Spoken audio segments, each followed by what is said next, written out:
नमस्कार साथियों, स्वागत है आपके अपने यूट्यूब चैनल जीएस एकेडमी पे।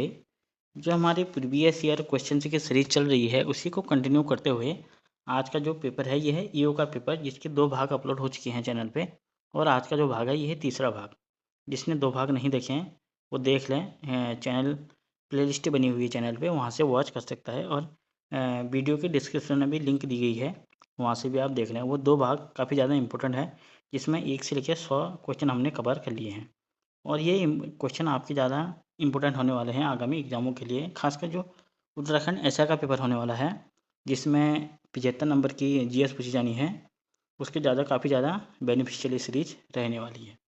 और शुरू करते हैं आज की वीडियो को।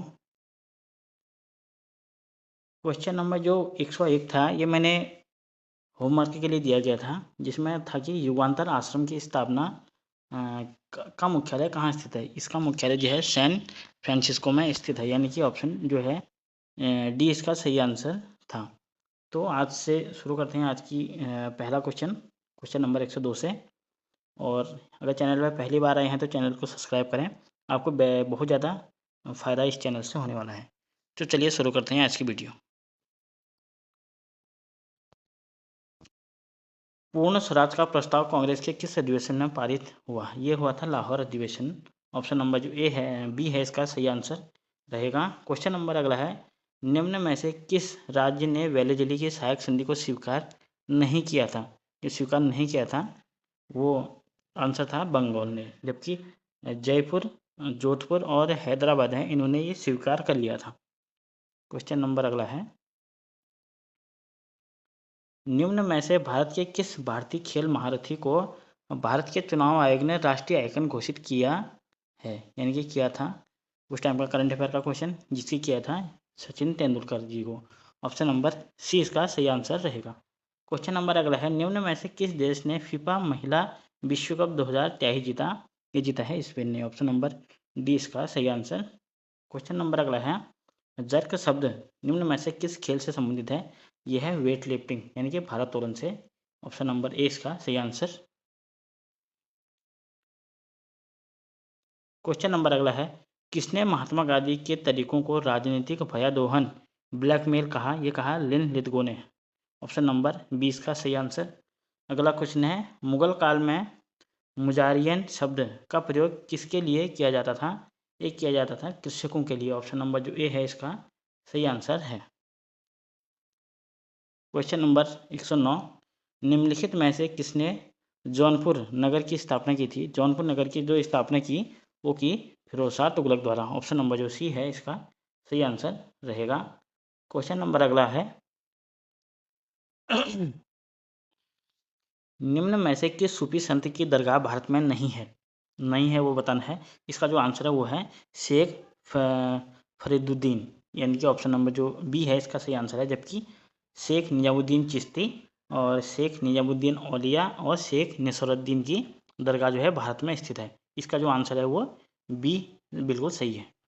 क्वेश्चन नंबर अगला है, सिजदा व पैबोस परंपरा किसने प्रारंभ की थी। ये की थी बलवन के द्वारा। ऑप्शन नंबर जो डी है इसका सही आंसर रहेगा। क्वेश्चन नंबर 112 की ओर बढ़ते हैं, जिसमें दिया गया है, इब्न बतूता ने अपनी यात्रा वृत्तांत रिहला किस भाषा में लिखी है। ये लिखी गई है अरबी में। ऑप्शन नंबर जो बी है इसका सही आंसर रहेगा। क्वेश्चन नंबर अगला है, तृतीय बौद्ध संगति किसकी अध्यक्षता में हुई है। ये हुई थी मोगलीपुत्र निष्क की अध्यक्षता में। ऑप्शन नंबर जो सी है इसका सही आंसर रहेगा। क्वेश्चन नंबर अगला है, गौतमी पुत्र सप्तकर्णी किस वंश का शासक था। यह है सातवाहन वंश का शासक, यानी कि ऑप्शन नंबर जो ए है इसका करेक्ट आंसर रहेगा। क्वेश्चन नंबर 115 है, मिलिंद पन्हो किसकी रचना है। यह है नागसेन की रचना। ऑप्शन नंबर जो ए है इसका सही आंसर रहेगा। मॉडर्न एंग्लो ओरिएंटल कॉलेज के संस्थापक कौन थे। ये थे सर सैयद अहमद खां। ऑप्शन नंबर जो ए है इसका बिल्कुल सही आंसर रहेगा। क्वेश्चन नंबर अगला है, क्वेश्चन नंबर 117, निम्नलिखित में से किसने 1857 के विद्रोह को राष्ट्रीय विद्रोह कहा। राष्ट्रीय विद्रोह जो कहा वो कहा बेंजामिन डिजराइल ने। ऑप्शन नंबर जो डी है इसका बिल्कुल सही आंसर रहेगा।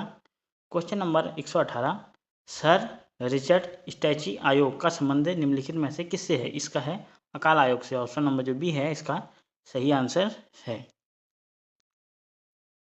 क्वेश्चन नंबर 119, भारत के उपराष्ट्रपति के निर्वाचन हेतु निर्वाचक मंडल के सदस्य निम्न में से कौन होते हैं? इसके जो निर्वाचक मंडल में शामिल होते हैं वह सदन के दोनों सदनों के सदस्य निर्वाचित और मनोनीत दोनों होते हैं, यानी कि ऑप्शन नंबर जो सी है इसका आंसर बनेगा।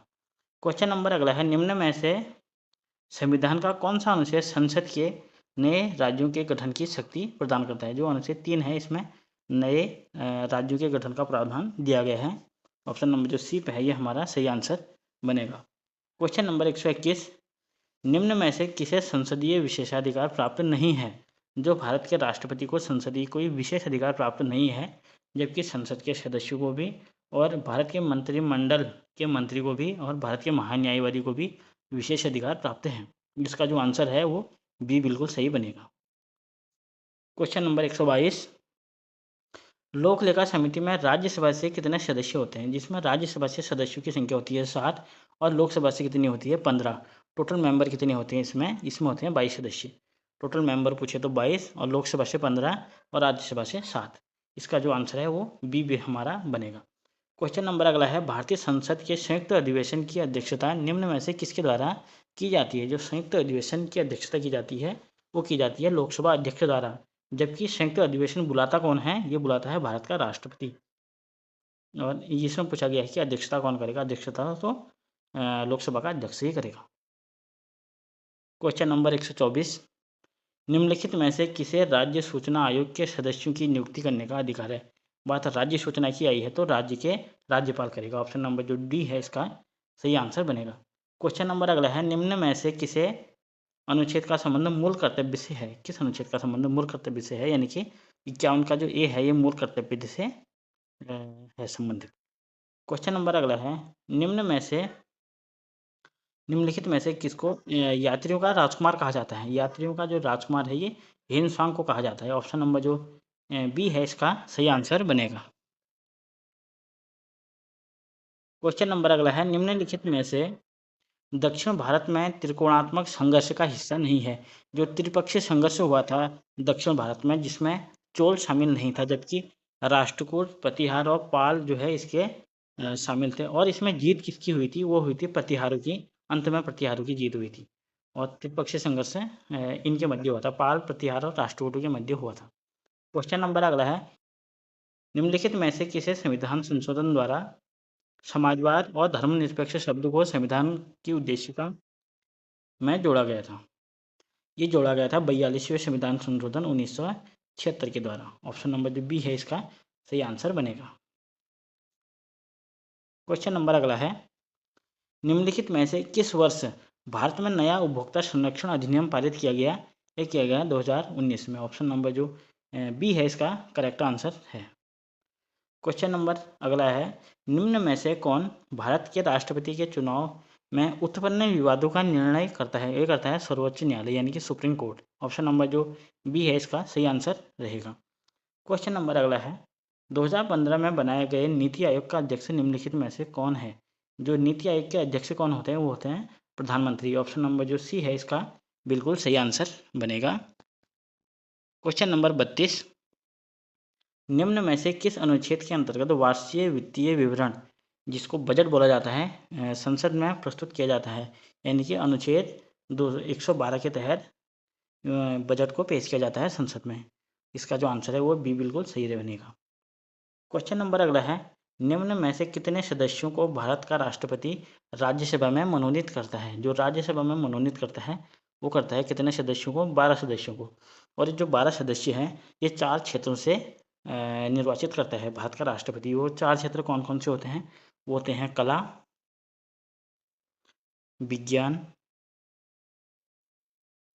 विज्ञान और साहित्य और अंतिम समाज सेवा। और जो मनोरंजन और खेल आते हैं वो कला के अंतर्गत ही मनोरंजन और खेल भी ऐड किए जाते हैं। यानी कि ये 4 क्षेत्रों से निर्वाचित करता है भारत का राष्ट्रपति। क्वेश्चन नंबर अगला है, भारतीय संविधान का अनुच्छेद 280 निम्न में से किससे संबंधित है? ये 280 यानी कि वित्त आयोग। ऑप्शन नंबर जो बी है इसका करेक्ट आंसर बनेगा।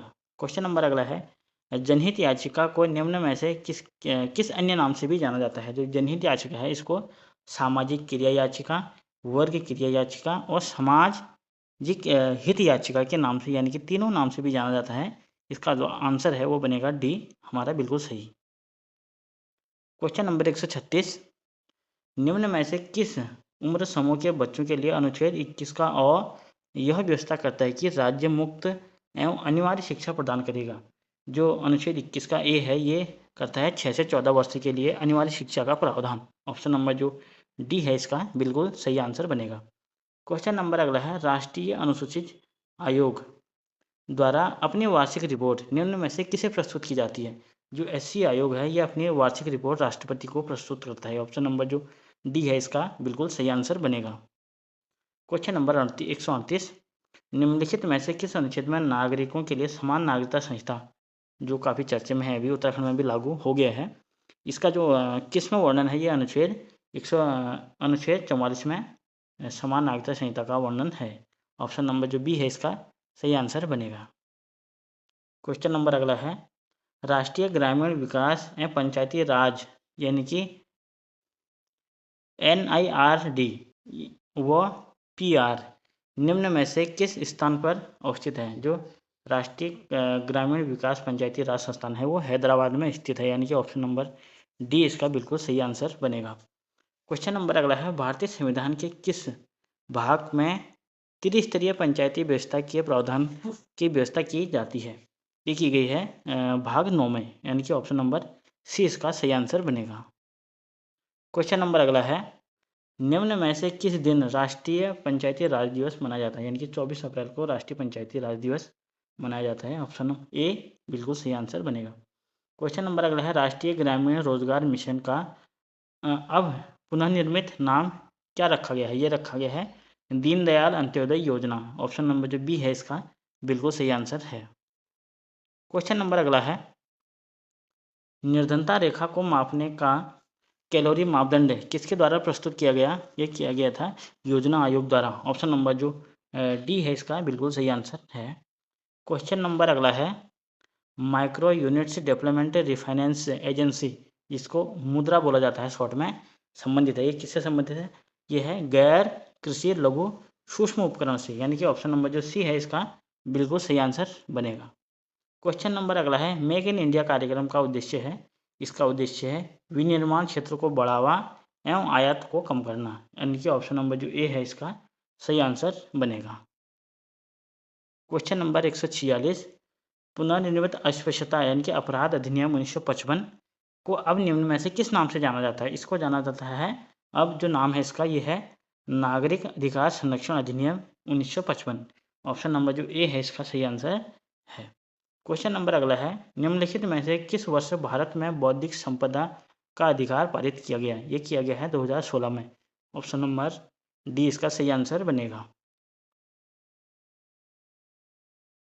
क्वेश्चन नंबर 148, निम्न में से किस वर्ष 73वें और 74वें संविधान संशोधन लागू हुए? तो हुए थे 1993 में। ऑप्शन नंबर जो सी है इसका सही आंसर बनेगा। क्वेश्चन नंबर अगला है, भारत में निम्नलिखित फसल युग्मों में से कौन एक भारत की सर्वाधिक पानी की खपत वाली फसलें हैं जो भूजल पर अत्यधिक निर्भर रहती हैं? वो रहती है जो चावल और गन्ना है, ये बहुत ज़्यादा पानी की ज़रूरत वाली फसलें हैं और ये पानी पे ही निर्भर रहने वाली फसलें। अगर पानी नहीं होगा तो ये फसलें अच्छी होंगी नहीं, सूख जाएंगी। क्वेश्चन नंबर 150 और वीडियो का अंतिम क्वेश्चन, ओक जिसको बांज भी बोला जाता है, इसको चेस्टनट निम्न में से किस वनस्पति कटिबंध की प्रमुख प्रजातियां हैं?